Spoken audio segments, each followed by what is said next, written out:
They turned my dad's dock into a juice bar. Yeah, a juice bar. And hung up fairy lights like it was a Malibu yoga retreat, right on the edge of the place where I scattered his ashes, and I swear to God. In that moment I felt like I'd come back from a year and a half at sea to find a stranger living inside my chest. Let me back up a sec, because you're gonna want the whole mess, and I promise it gets worse before it gets good. I'd been gone 18 months, hauling crab pots in Alaska, then tuna runs in the Pacific, cold hands, salt in my teeth, saving every damn penny so I could finally invest in our family land on Lake Greystone. 12 acres of trees, sure, the dock my dad built with his own 2 hands. That place was in my blood. Every rusted nail, every warped board smelled like pine and salt air to me, you know? So when I turned off the county road onto the old gravel path, I expected overgrowth and silence, maybe a raccoon or two. Not a guard shack with white siding and a little silver emblem stuck on the door like it was a sheriff's badge. And a striped arm across the drive like I'd accidentally pulled into Area 51. There was a kid in mirrored sunglasses and a polo who stepped out like he owned the place. "You lost?" he asked, all smirk and sunblock. I rolled down the window, handed him my ID. "Nope. Not lost. Name's John Cage. This is my land." He squinted, handed my ID back like it was a joke. "Sir, this is the private entrance to the Silvershaw Wellness Retreat. Members only. Members only." As if I'd read the memo while gutting fish, right? I told him straight. I own the 12 acres past this barrier, including the dock, including the barn. He shrugged like paper was a suggestion. Radio clicked on his belt, and I walked past the arm and into someone else's idea of paradise. They'd thinned the trees, laid gravel paths, painted the dock white, lined it with reclining chairs, and slapped a wooden arch that said Tranquility Lodge above my father's old boards. My tackle box was gone. The barn, polished into a cabana with fairy lights and a community refreshment bar, members-only sign that made me want to punch something that could no longer sue me for damages. People sipped smoothies where my kids used to skip stones. Speakers hid in the trees piped flute music over the lake like it belonged. 2 security guards, built like linebackers, intercepted me. "You need to leave the premises, sir." I growled, "This is my premises." One of them held up a clipboard with a form and a seal. "This parcel is under HOA jurisdiction as of 11 months ago, designated as unused public adjacent land." Unused? We paid taxes every quarter. The deed was in my name. I walked straight to their office, chest hot, and demanded answers. That's when I met Karen Merrill, 50-something, crisp linen blazer, laminated HOA ID clipped on like armor. She had the confidence of someone who'd spent years telling people where to plant their azaleas and when to stop hanging Christmas lights. "Mr. Cage," she said with this rehearsed smile, "your absence extended beyond the 12-month activity window."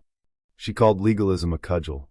She said the land had been reclassified for community use. They'd published notices in their bulletin. Perhaps I missed them while fishing. Yeah, right.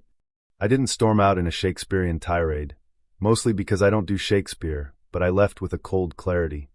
If they thought they could ghost me off my own land while I was earning a future, they didn't know who they were messing with. I called my high school friend Laura, property and land use attorney, razor sharp and allergic to bullshit, and she showed up the same day, laptop like a weapon, eyes narrowing at the new fence lines. She pulled the county database on her phone in under 5 rings and found my deed, still in my name, still active. No transfer, no easement, no filing. Then she pulled another document, a provisional reallocation signed by Karen, stamped with a silver Shaw seal. Fake paperwork, internal, worthless in court, but dangerous in the court of public opinion. We drafted a cease and desist and hand-delivered it the next morning. Karen brought in her lawyer, Gregory Vale, who smelled faintly of cheap cologne and overconfidence. He slid a fake document across like it was a winning lottery ticket. Laura snapped back. "The county recorder has rules. This isn't how ownership changes hands, and your client cannot repurpose private land with her ink and a smile." We filed suit by Friday, the county clerk's eyebrow making a sound like a door hinge when she scanned Karen's authority. And that's when their narrative machine rolled into gear. Flyers slipped under windshields. "Who is John Cage?" With a photo of me, sunburn, salt-stiffened beard, depicted as some greedy landlord who wanted to turn a community oasis into an RV dump. A Facebook group popped up overnight, Save Silvershaw Spa, full of fake testimonials and dramatic claims. Karen did the usual, interviews, tearful civic concern. We're protecting the community. They ran a smear campaign so squeaky clean I could hear the wax. But Laura found a hole in their story. A permit application in a city archive with Silvershaw HOA as applicant and the owner field blank. They'd applied for permits, lined up contractors, poured money into renovations, all while pretending the land had been abandoned. Fraud, Laura said calmly. The word tasted like copper, and I liked it. Then the intimidation started.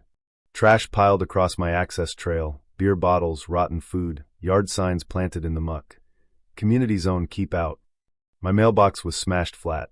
Cameras I'd mounted got ripped off, leaving only the mounting brackets. One night I discovered my brake line had been cut. Neat slice, like someone had walked up in the dark and tried to end my life on a country road. Deputy Halverson from the sheriff's department, a no-nonsense guy who knew his fish fries, took pictures, filed the report. If I'd driven another mile, he said, you'd be a headline in the worst way. So I mounted more cameras.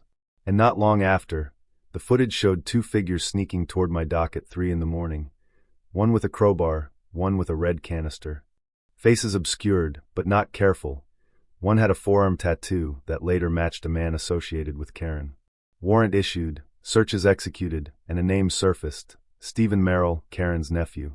Nepotism had moved beyond sloppy nepotism into straight-up conspiracy. Laura's office, particularly her assistant Monica, who hunted data like a truffle pig, dug deeper and found invoices. The spa construction, the pier furniture, the community donations, paid by Ridgeworks Renovation LLC, owned by Derek Merrill, Karen's brother. Double billing, phantom vendors, misrepresented sources, textbook misuse. We filed an expanded suit, called in the state's Department of Consumer and Regulatory Affairs, and then did something that felt extra sweet. We called the Greystone Gazette, the county rag with ink under its fingernails, and gave them the documents. When Jack Hill, the editor, saw the photos and financials, his eyes lit up. He printed the story. Private land seized, spa built without owner's consent, HOA president under fire. The town smelled like coffee and gossip overnight. Karen's car crawled past my property the next morning. She looked small in the driver's seat. The courthouse filled with reporters like starlings. Our case went public. The preliminary hearing was a performance. Gregory waved his fake document. Laura laid out 40 years of tax receipts, time-stamped photos, and then, the bomb, wire transfers tying Ridgeworks to the renovation work. Judge Marbury, hawk-nosed and allergic to nonsense, didn't even look pleased. If you intend to defend on vibes, she told Gregory, I recommend prayer. She issued an immediate order. All operations cease. The spa was shut down pending resolution. That felt like a win, but it was just a pause because people who get cornered don't go quietly. The smear campaign turned ugly. Flyers, online mobs, and then physical sabotage. Nails strewn on my access road, motion sensors smashed, attempts on my property at night. One morning I found my trail cameras caught two hooded figures dragging a 5-gallon can toward the dock. I jumped in my truck with a fire extinguisher and found flames licking at the decking. Someone had tried arson. This time the footage nailed the perpetrators. One was the former Silvershaw guard, the other, Ethan Merrill, Karen's son. Conspiracy charges followed. The prosecutor moved fast. Then came Janice Rutherford, a late 60s former HOA board member who walked into Laura's office with the kind of hands that keep keys on a ring and secrets in a drawer. She hadn't signed a forged document, but her name appeared on one. Handwriting analysis said probable forgery. The county prosecutor's office showed up at the HOA headquarters with boxes and computers. Karen's face went ashen. Within days she was arrested, charged with conspiracy, fraud, tampering an entire house of lawn ornaments collapsing into cinder blocks. They tried to burn me out twice, they failed. The courthouses did their thing, the papers did their thing, and the community, shockingly, turned on the people who'd been pretending to save it. Silvershaw HOA dissolved, audits revealed phantom vendors, and a few former board members took plea deals and faded away behind manicured hedges. I didn't dance on the courthouse steps when Karen got sentenced to 5 years. There was no gloating in prison sentences, just a cold satisfaction and a fatigue that sits in your shoulders. I felt tired, like a man who'd been at sea too long and finally stood on solid ground again. But what I did do was rebuild. I called Dave, a burly contractor who'd fix my dad's roof, and we stripped the cabana, ripped out the spa branding, replaced the burned decking, and kept the good parts, the dock's bones, the barn's frame, and turned them into something honest. Cage Lake Retreat, I called it, because I like saying my name with a sign. We changed locks, retook the shoreline, and opened a little lodge, a restaurant I named Harbor's Table for my dad. Good fish, good stories. The bookings rolled in. People came to sleep where a war had been fought, to stand on the dock that almost burned, to look out at the lake and say, "You did good."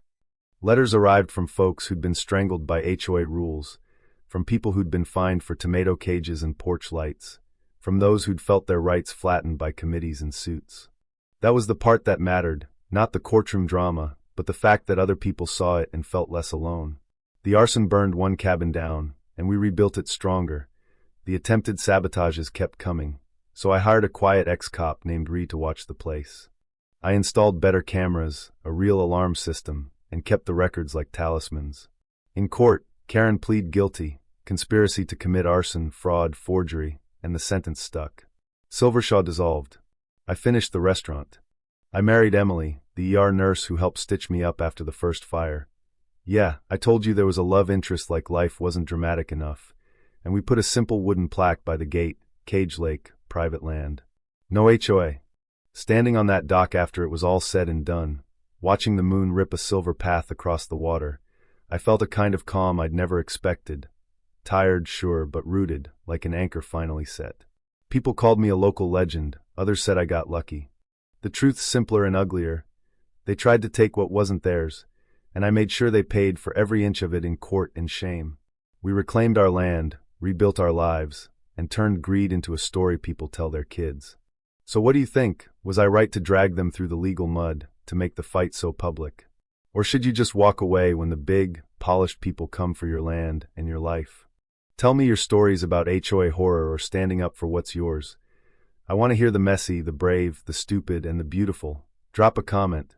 Share this with someone who needs to know they're not alone. And let's talk about justice, what it costs, and who pays.